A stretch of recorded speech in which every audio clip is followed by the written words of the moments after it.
Nowadays, Adams is making Schneider type timpanis. You can buy quite economic prices nowadays. It's some economic type of timpanis. But as you see, here is a supporter of the kettle. So the difference of the Wiener pauke is nowadays timpanis changes the height of the hoop. So hoop moves and changes tensions. But those types of Vienna pauke changes the position of the kettle. So when you give the tensions, this kettle itself goes up. But hoop just stays on the same height. So this part moves. This is a Schneider type of timpani. And good point of this Schneider type timpani is those hoops never distorted because hoop just stays, but the timpani kettle moves. So this is a new type of timpanis. About 1950, there was one famous timpani player who played in Dresden, and after that he went to Concertgebouw Orchestra, and also he played in Vienna. So he connected those famous three orchestras, and he invented this type of timpani. Wow. And Vienna Philharmonic is always using such type of timpani.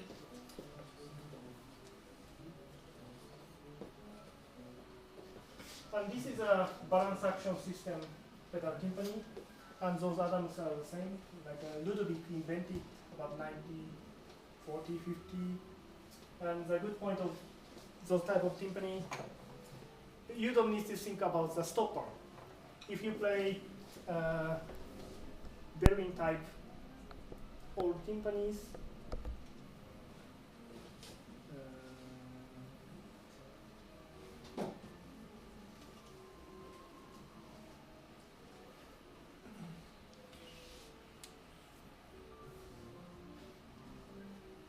yeah, if you play such type of timpani, you have to think about the stopper, and you need to practice a lot.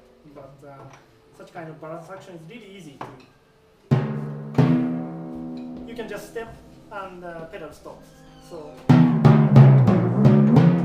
it's really easy controlling. So American people like such system, and they invented. But after 1990s, 21st centuries, timpanists again started to using all type of timpanis like this. Do you know why? Because those Ludwig type timpanis had springs inside, and this spring ends about 30-40 years. So all over the world, we bought a lot of Ludwig type timpanis, but it got broken. So in some orchestras, like in our Finnish orchestra in Finland, many orchestras just got broken Ludwig timpani, and they again found old timpanis, and they just tried. Oh, it creates nice sound. So, you know, it was kind of the revolution, natural revolution. Retro. Yeah, retro. And nowadays we love such kind of old timpanis, like this, and like this. Yeah. Good.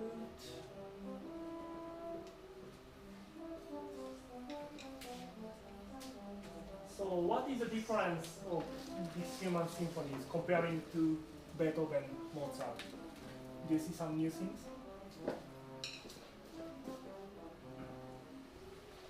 I can give you the hint. So this symphony is written for 3 timpanis.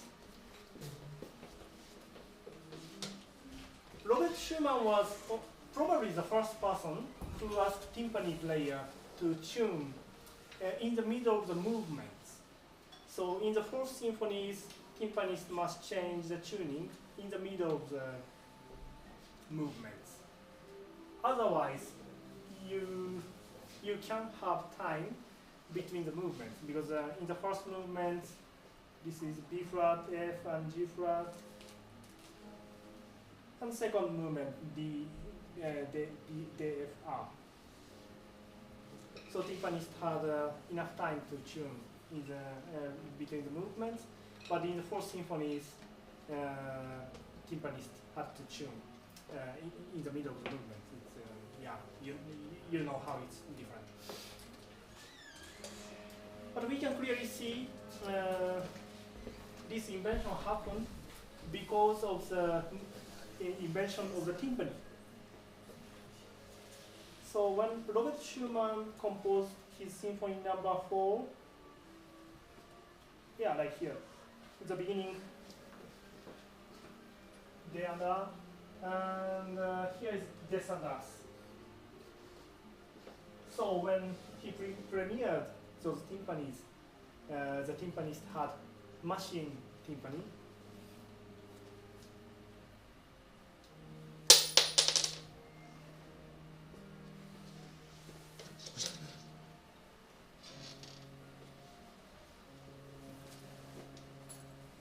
And we can imagine those type of the machine timpanis were used for Schumann symphonies.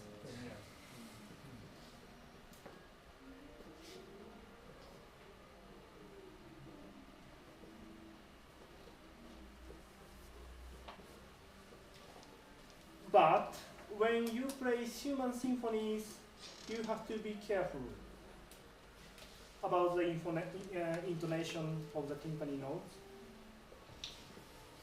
Because, for example,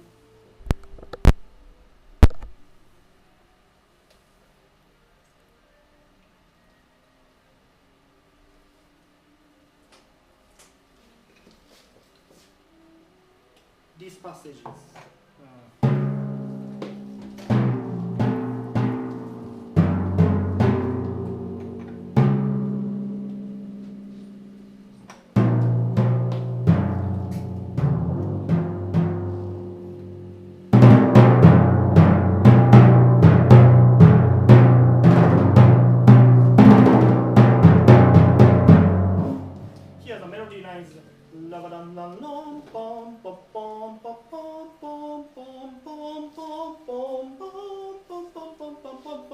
But this melody doesn't match the timpani sound, so you can probably change the intonation. If I have to follow the contrabass notes, it goes like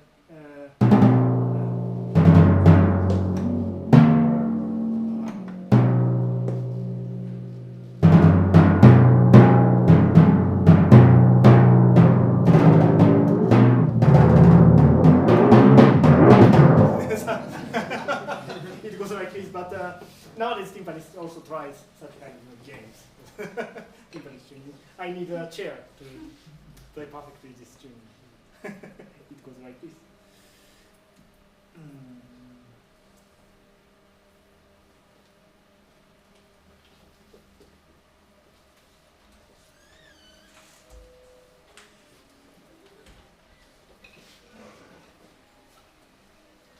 Is there someone who wants to play Mendelssohn?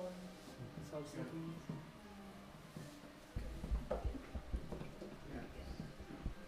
No? So the Mendelssohn was also the fan of the timpani. He liked timpani very much. Yeah, as you understand, so many timpani notes. Timpani player was playing timpani like a rock star. And Felix Mendelssohn wrote a letter, it was probably to the sister, I don't remember. But he had a special rehearsal with timpani players about this coda.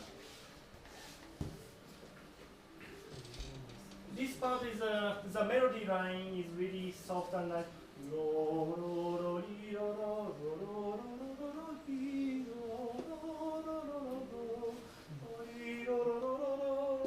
so it starts with pianissimo, sensitive pianissimo. But Mendelssohn wanted timpani notes all the time, so the orchestra grows up, and then like rhythmical patterns comes.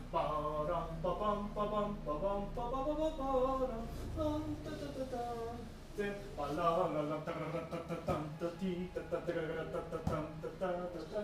so the problem was he wanted timpanistic, which can can create sensitive pianissimo sound and also fortissimo sound.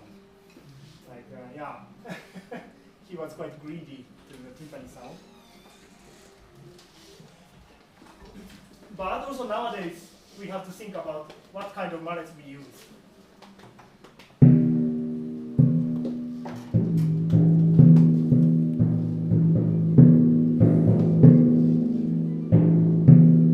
So maybe we can use such kind of bit harder fret stick, or also Fresnel sticks.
But which can create soft sound.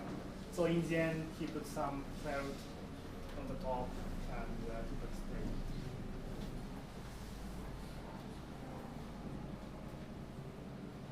So next one.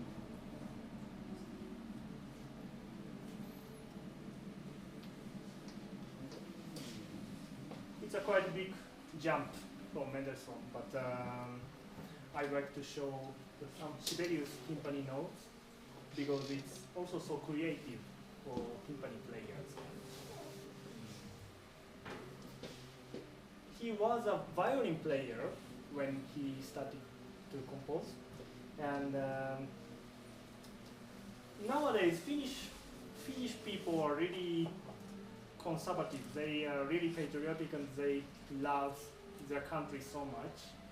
And probably you know the difficult histories of the Finland. They had so many wars with Russians and Sweden, and they were quite unhappy countries in the 20th centuries. But Sibelius is a really big figure of the Finland. He is one of the big supporters for the revolution of the Finland. And the funny thing is Sibelius liked foreign countries very much. Probably he had some supporter and quite a rich family, but he traveled so much. When he composed these symphonies, he composed it in Italy. So he composed this symphony not in Finland but in Italy. So there are so many colors of the Italian, see? And also the funny thing is that, yeah, like, you know, piano possibile. What do you mean? It's like it's just possible piano, so that doesn't mean anything. But he really liked Italy and wanted to use Italian words as much as possible, yeah. Affrettando. Also, ravvivando.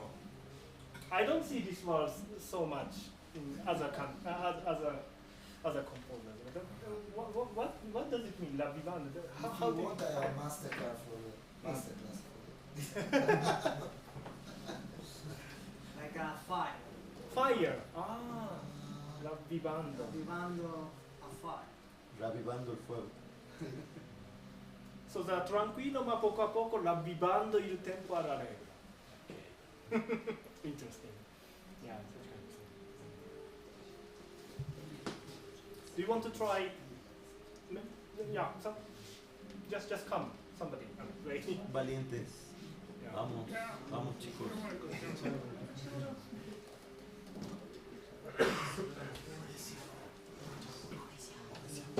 Mauricio, Mauricio, Mauricio.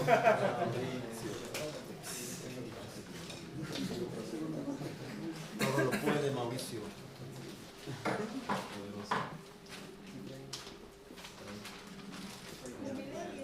Grande applauso a Mauricio.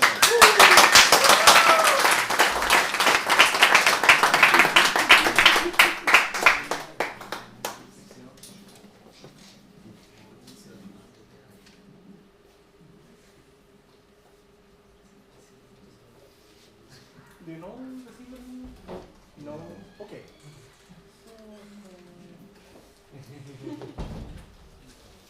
We can just try this tremolo. Very slow.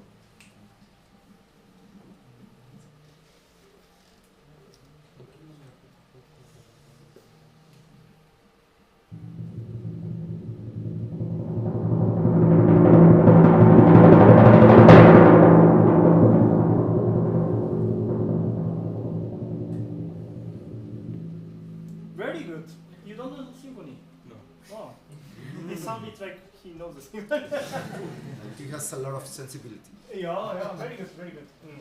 Yeah, it's about the sensibilities, and Jan Sibelius wrote 7 symphonies, and most of the symphonies were written for a small orchestra, like 2 flute, 2 clarinet, 2 oboes. And nowadays we have about 20, 30 professional orchestras in Finland, and 10 orchestras just seasonal. But also in Kuopio, my orchestra has only 2 flute, 2 clarinet, 2 oboes, 2 bassoons. They decided this size because we can play almost all the works of the Sibelius. So yeah, the beginning.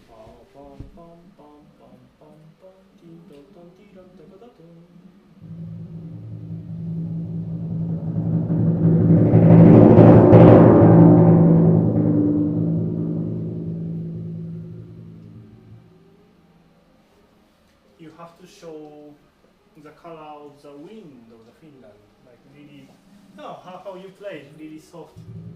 And somehow the Finnish timpani plays like harder sticks. So yeah, he was totally right. Like his tremolo was really Finnish. I just use such kind of stick, but many players like small right head and.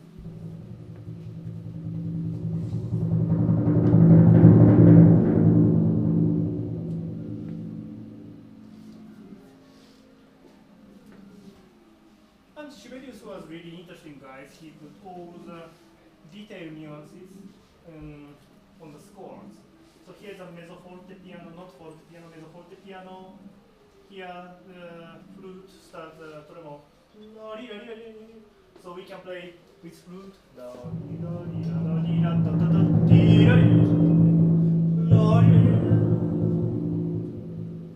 You can enjoy the nuance of the orchestra. Then this is the same theme as Mendelssohn.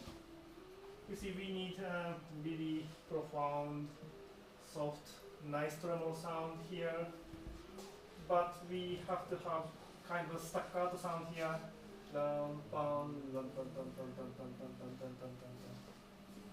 That's why Finnish people use such kind of sticks.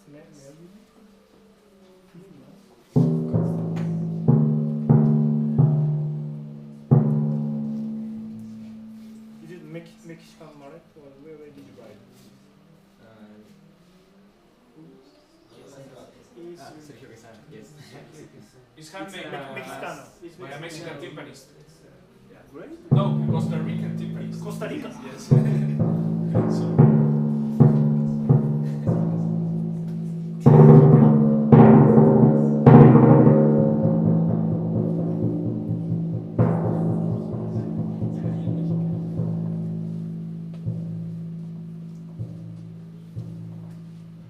Nice stick.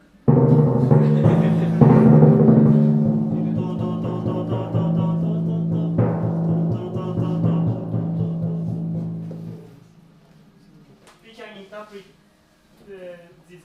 those quarter notes, like ta ta ta ta ta ta ta ta ta ta ta ta. String plays a little bit like lo lo lo lo lo li lo lo lo lo.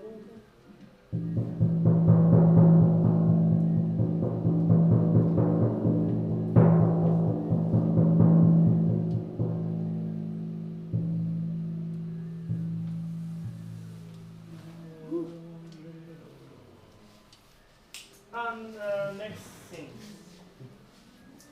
could you play here? Yeah.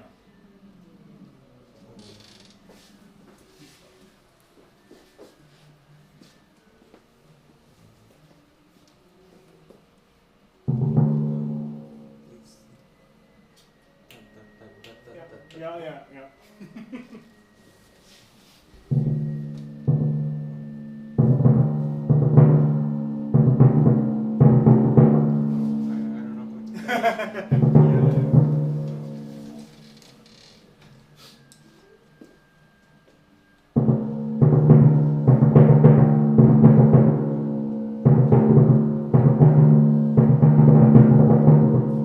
Thank you. Yes, you are right. Yeah. So strange, this note.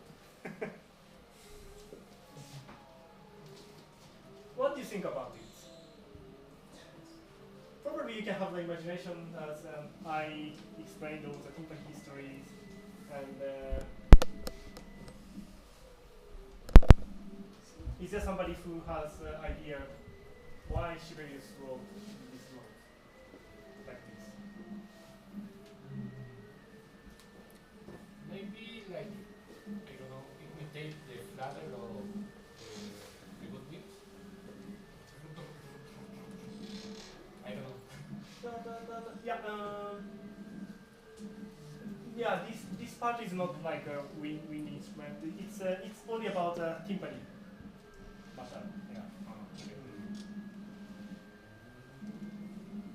Yeah, nobody knows a 100% sure answer, but I think. As I said, Jan Sibelius liked foreign country very much, so in his early days he was playing violin, and he tried also the audition of the Vienna Philharmonic Orchestra. He couldn't pass the first round, and he got mad, and after that he wrote violin concerto, which had so many mean passages because he couldn't play violin very well. Yeah, but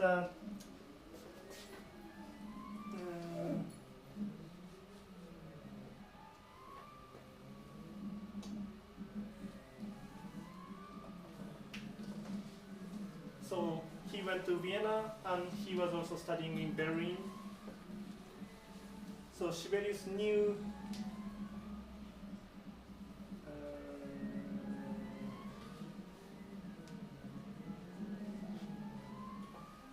such type of timpani. So he was imagining the timpani sound from those types of timpanis, and I think he wanted this tremolo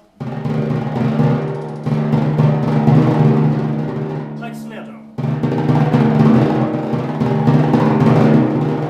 It's quite hard to imagine the timpani sound from this modern plastic head, but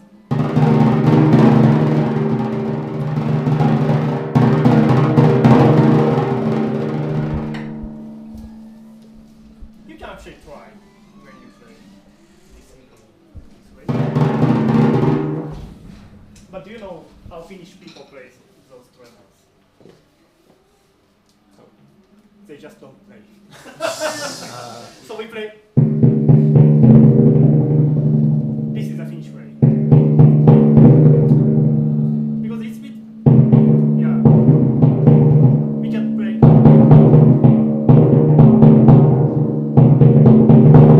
So when I was in Japan, I played. But it's just meaningless. We can play also. It's just piano and music. So it's less possible. We don't play. But this part probably we can play with tremolo.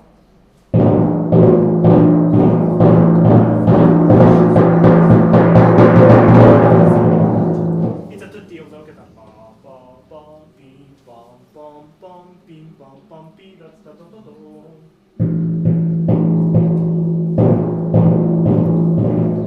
So for this passage I play 3 strokes.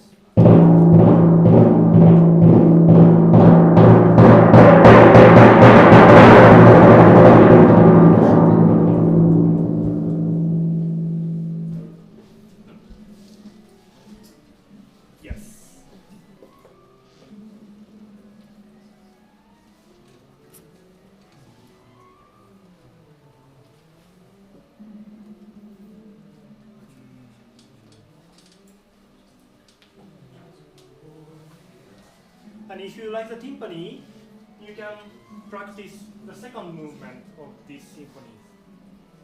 It's quite difficult because here you are playing timpani with a brass, but you need to understand perfectly the breath of brass sections.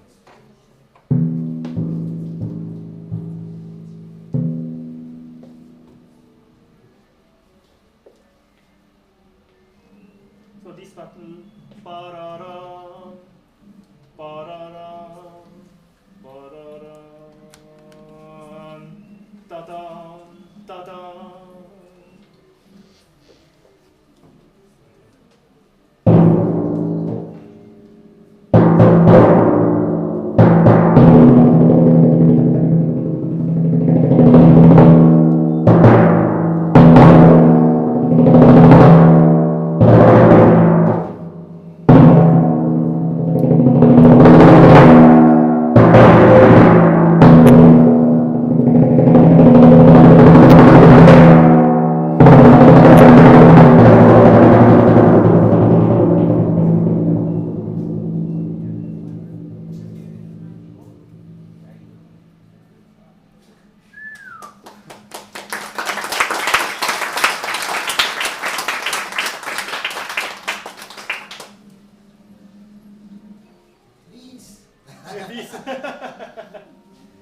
And this part is also quite special.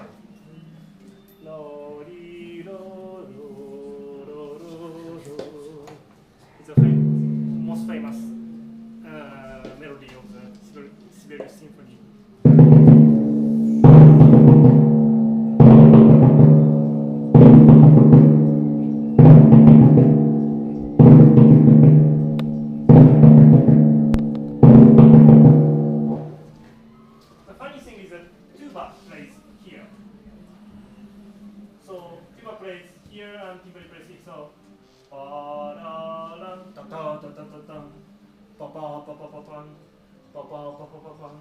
I don't know why Sibelius was such a complicated thing, but we always discuss with tuba players how to play.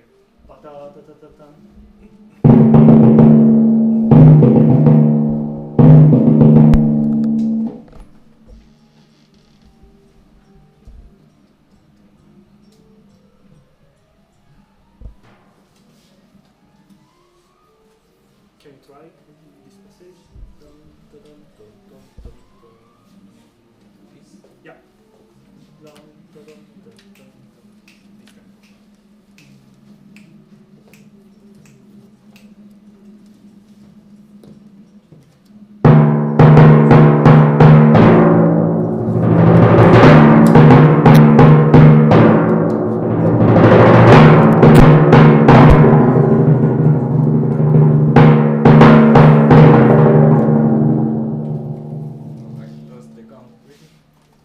But you don't know the piece, right?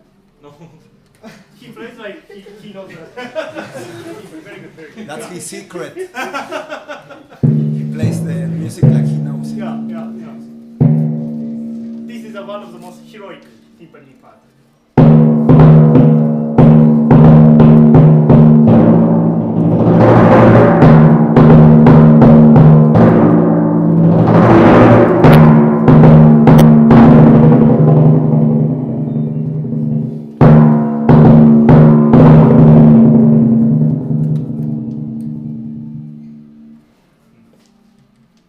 Bravo.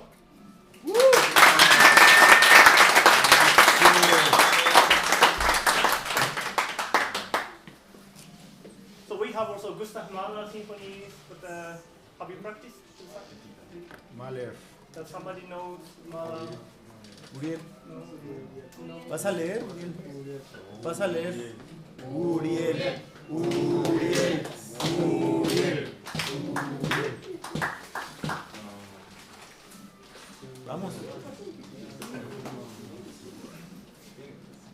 Unas baquetas, préstenle unas baquetas al joven. Pasa. El maestro te presta baquetas.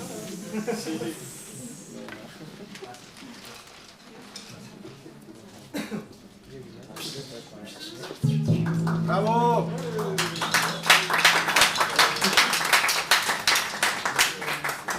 Do you know the symphony? No. No? Not at all? Yes? Okay. No. Do you know this one?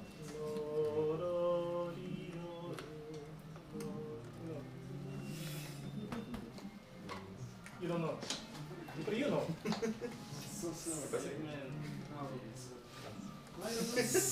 I don't know.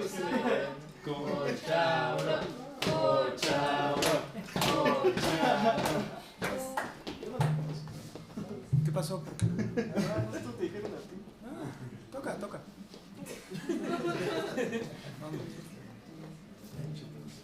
So the melody is contrabass, most famous contrabass.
I played this symphony 2 months ago.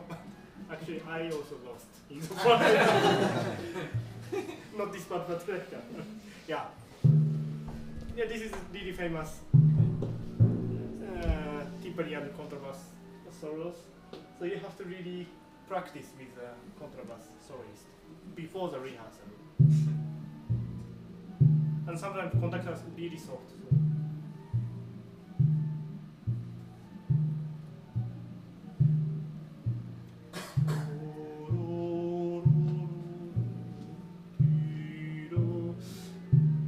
And when contrabass players played new phrase,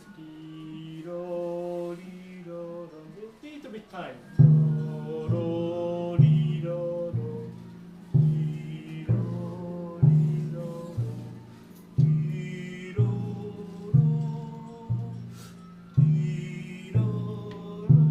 So you must watch the bass player carefully, watch the movement of the balls and play together. Then clarinet comes, yup, ba-dum, bum, bum, ba-dum, ba-dum, bum, bum. These dotted notes you have to wait, bum, ba-dum, bum, bum, ba-dum, bum, bum, as much as possible, yup, ba-dum, bum. And as a strategy of the timpani players, if you don't feel excitement from other players' solos, you can really suggest. Yeah, so for example, if clarinet players play yam ba-dam bam bam ba, you can suggest lam ba-dam bam bam ba-dam bam bam ba. can control such like nuances of the orchestra.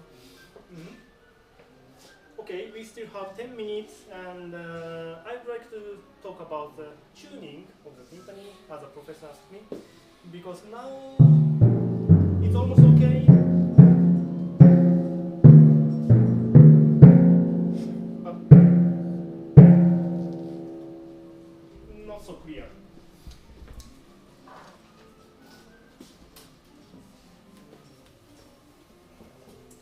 Gracias, Uriel.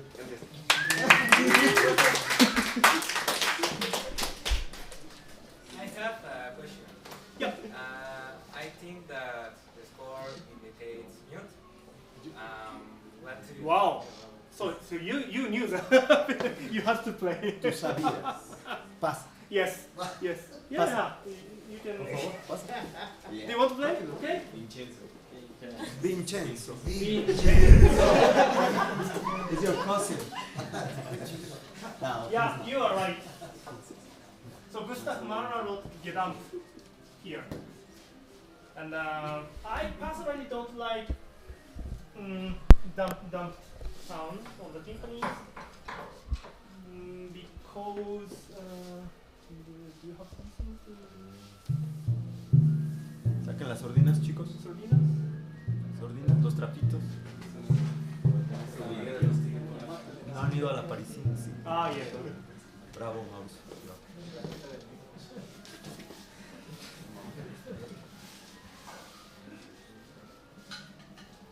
So you know that. That's right. Yeah, yeah.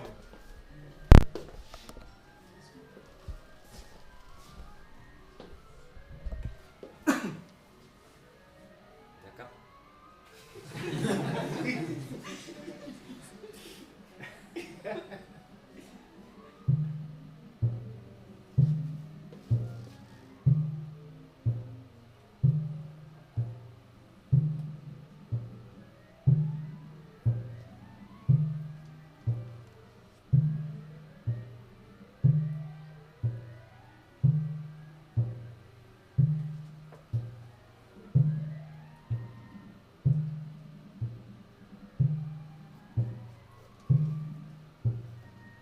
Thank you.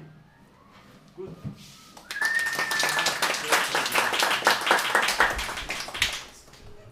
How did you feel the sound of dump? Very damped. Very damped, yeah, very damped. So, and this part is pianissimo. And I guess at that time when Gustav Mahler wrote these symphonies in Vienna Staatsoper, the timpanists couldn't manage so much pianissimo. So I can imagine that Gustav Mahler asked, yeah, just damped. But nowadays, you have great professor and you have great technique of pianissimo. So just you can create really. We can create gedamped soft sound without damper. So the reason why I don't use damper in the first rehearsal is because without dampening we can find good balance of the resonance and weight with the orchestra. But if you have this, I cannot control the length of the notes. So the first I try like this. And of course if conductor asks, we have to do the dampening, so we have to prepare dampening. But nowadays conductor also knows such kind of things, so I just start. Yeah, probably you have seen some videos without damper, right? Yeah, yeah, the reason is like this. Great. Thank you. Thank you.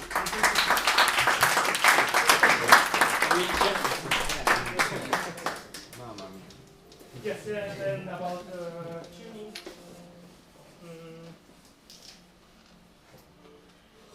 Who is tuning those timpanis? Nobody. No.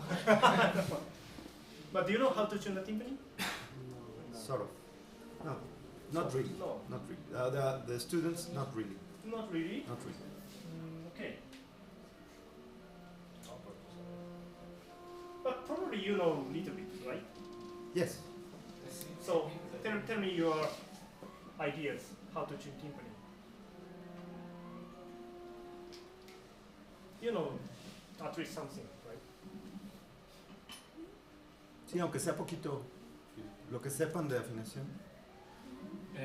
It depends on the mechanism of the timpani. I think I know that this kind of mechanism, when we put down all of the looks, the pedal goes. Yes. Yeah. But I don't know how to equilibrate that kind of mechanism when I tune in the looks. I think that the more o sea, lo más equilibrado, no sé cómo decir eso. Sí, si quieres decirlo. Sí. Ajá, siento que lo más, siento que si nosotros no ajustamos el timbal a una cierta tensión, exacto, el timbal normalmente el aro o el parche se iría como de cierto lado más que del otro. Igual no sé qué tanto dependa del pedal. O sea, no sé. Sí. In resume, the problem is to find the balance between the tension of the head and the mechanism, because that's the secret, really.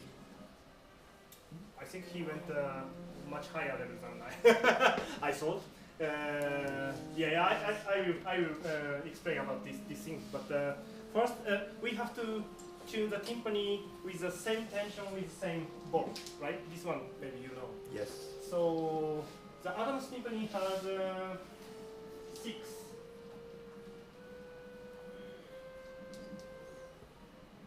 tuning bolts.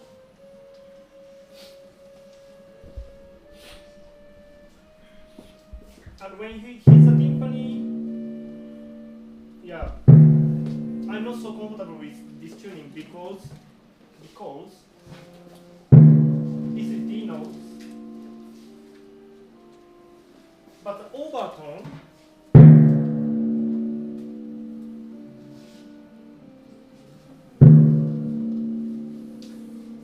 is about G sharp to A.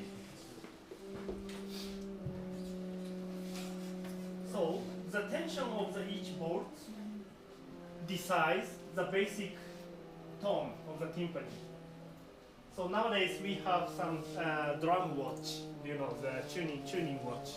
You can put it and the watch can measure the tension of the skin. So with such kind of materials, you can make the same tension of each bolt.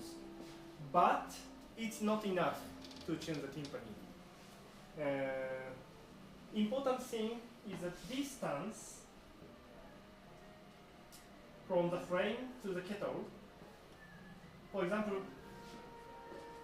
if we put the timpani head like this, this is a kettle, and the hook is like this, so the distance of each skins from kettle to bottle is different. The overtone changes. So the distance from the kettle to the hook is longer. The overtone goes higher. This one you have to know. So for example,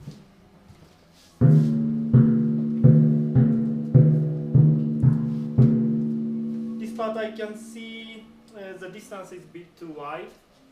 So the overtone is a bit higher. But basic note is almost same. So before you tune the timpani, you have to adjust that the skin is set in the middle. Do you understand?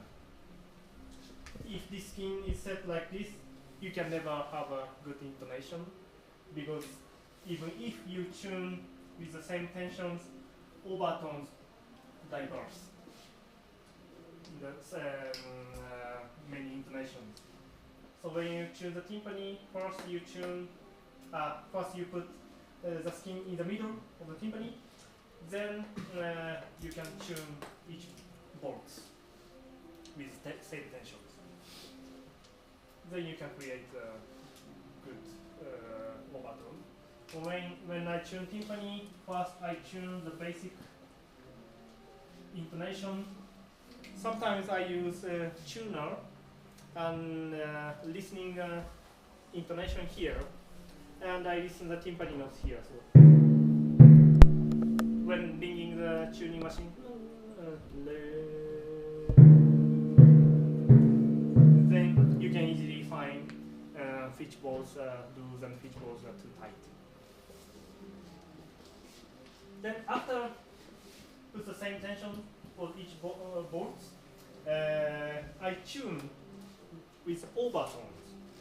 So when you play D notes, overtone must be A notes.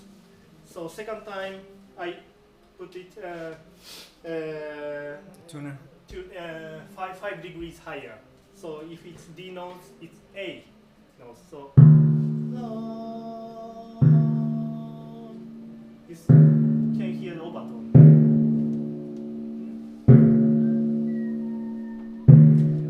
And you can tune overtone with the bones. Then it's almost good for timpani tuning. And the problem is when you tune goat skin is really challenging because goat skin changes the measures. It depends on the tuning. So if you tune good D notes in C notes, it's already not so good. But the good point of the goat skin is if the tuning is not perfect, it can mix to the orchestra sound. So Vienna Philharmonic is using the goat skin all the time. So when you are close to the goat skin timpani, maybe you can hear strange overtones, but you don't need to care so much. Like from the far with the orchestra, it mixes to the orchestra very well. And when you choose goat skin, here is a spine. You know, the spine. So the animal is like this, and here is spine. So spine comes here, and this part is always making higher overtones. So if you use goat skin, here is when I hit here, little bit like that, but it's okay because it's a natural state of the goat skin. Calf skin has such kind of things sometimes, but almost like a plastic head, so tuning is easier. But when you use plastic skin, you have to tune really carefully because the overtone of the intonation is really psychedelic, really mathematic. So if you tune a little bit out of the orchestra, maybe audience can hear.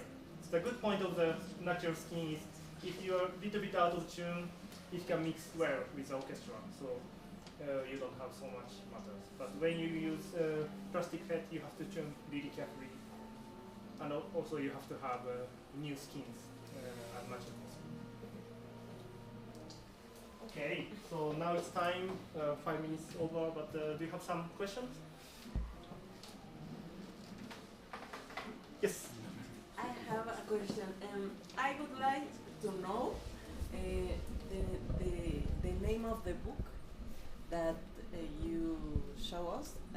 In the beginning. Yeah, the second book that has the timpani pictures. Yeah. Maybe I will send it to your professor. But the first book is called Versuch einer Anleitung zur heroisch-musikalischen Trompeter und Paukenkunst.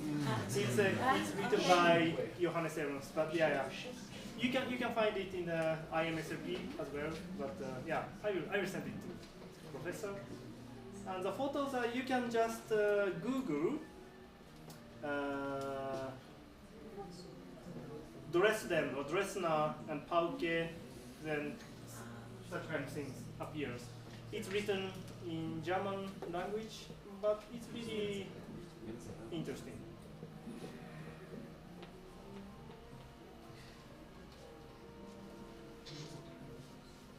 is a timpani which Wagner made. Really heavy, like 150 kilograms.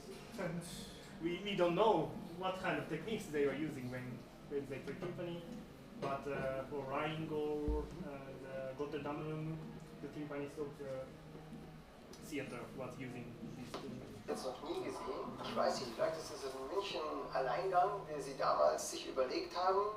Yeah, nowadays you can see such kind of thing a lot on the internet.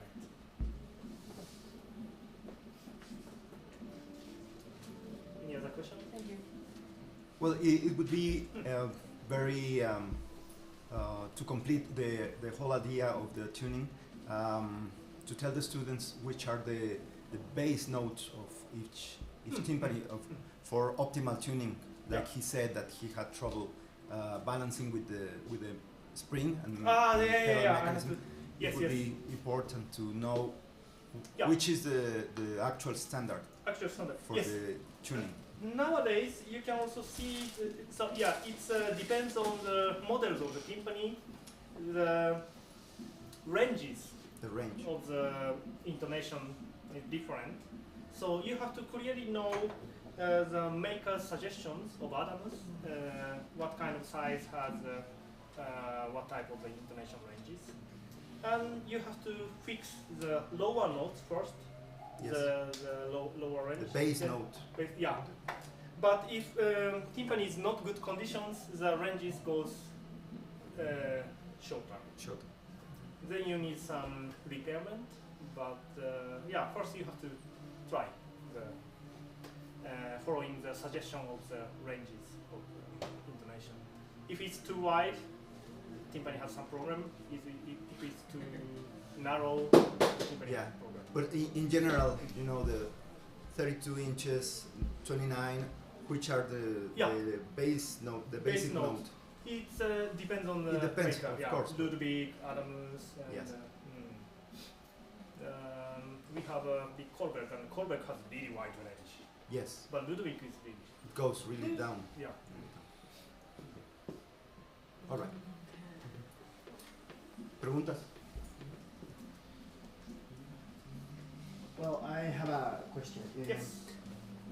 Since when the tune was in part of the instrument, like you said, it was from the time of the Greeks, the first timpanis, but when we start tuning the instrument in a note, or it has always had this tuning, or which point it starts? Sorry, I didn't.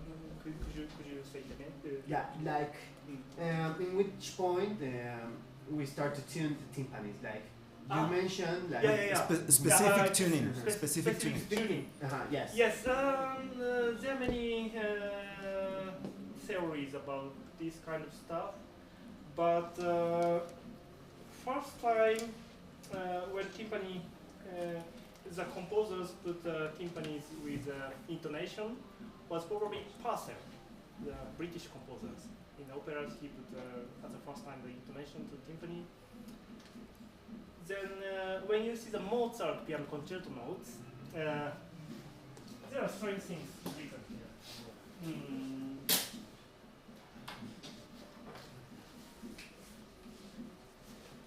Yeah, you can see the notes like this.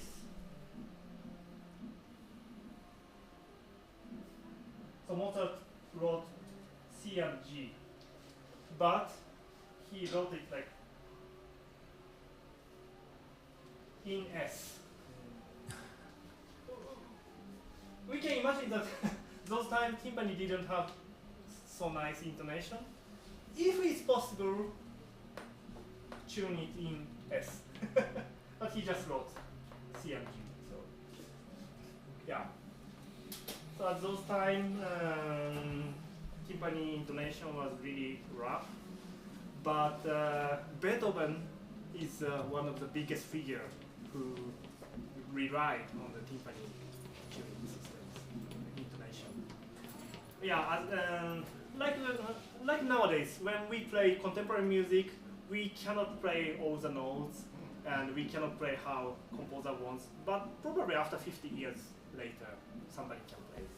So probably Beethoven intonation thing was like that. At that time, I'm quite sure that they had big difficulties of the tuning intonations, but Beethoven invented so many ideas of the timpani notes, like Symphony No. 9, he put octaves F and F on the second movement, and it's the middle of the chord of the D mode. It's like F and F, but it's the third of the B minor. So it's really a big invention. And on the third movement, he put double notes, B flat and F. And Beethoven is the first composer who put two notes on the timpani, two intonations.